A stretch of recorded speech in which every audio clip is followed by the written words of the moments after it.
Imagine getting paid just for sharing your thoughts on products and services you use every day. With Survey Junkie, it's that simple. Click on the link in the video description to discover how you can start earning today by taking surveys. The former assistant city attorney of Atlanta and life advice podcaster has been jailed for 7 years after fraudulently obtaining approximately $15 million in COVID relief loans.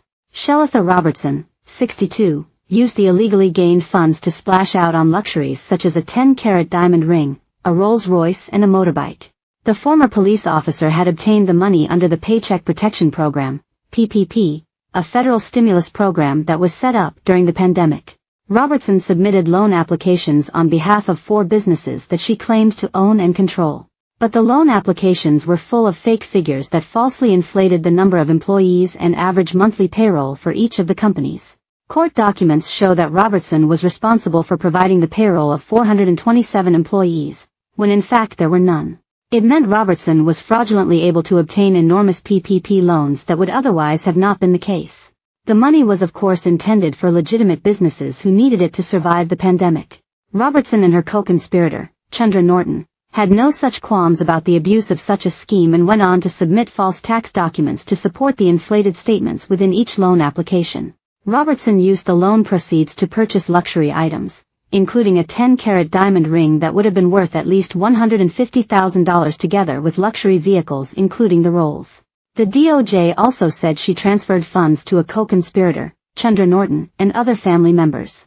A jury convicted Robertson of conspiracy to commit wire fraud and money laundering, with the judge sentencing her to 7 years and 3 months in prison, followed by 3 years of supervised release. Robertson will be almost 70 by the time she's released from prison, leaving behind her influencer daughter Brie Renee, who boasts over 600,000 Instagram followers. The two co-host a podcast together titled Mommy and Me, in which they discuss navigating life's challenges, according to an Apple Podcasts preview. In an October episode of the podcast, Robertson was asked if she would choose integrity over poverty. "I choose integrity and whatever else it brings. I don't choose selling your soul to the devil. Because that would mean I am willing to degrade myself for the love of what? Of $1. How my kids view me and respect me means more to me than be earning a quick dollar to be something that I'm not," Robertson said, just weeks before she was hauled off to jail. "I'm dead broke," Robertson said in court before her sentencing. "My business is gone. My law license is gone. My assets are gone. The only thing I have left is my family and my faith in God." She said she was deeply sorry for the impact her conduct has had on her family, wife, and community.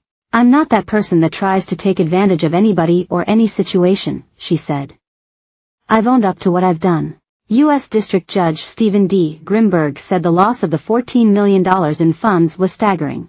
It was her level of direction and confidence in being able to commit this level of fraud without being detected that instigated it in the first place, Grimberg said in court. Motivated by greed, Robertson deceptively obtained funds that were designated to provide emergency financial relief to struggling small businesses during the COVID-19 pandemic, said U.S. Attorney Ryan K. Buchanan. It was her level of direction and confidence in being able to commit this level of fraud without being detected that instigated it in the first place, Grimberg said in court. Motivated by greed, Robertson deceptively obtained funds that were designated to provide emergency financial relief to struggling small businesses during the COVID-19 pandemic, said U.S. Attorney Ryan K. Buchanan. Today the defendant in this case was held accountable for fraudulently obtaining millions of dollars through the Paycheck Protection Program and using those stolen funds to enrich herself, while small businesses were struggling during the pandemic, added Kyle Miles, special agent in charge of the FDIC. The FDIC Office Inspector General remains committed to working with our law enforcement partners to pursue and bring to justice those who took advantage of such pandemic relief programs and threatened the integrity of our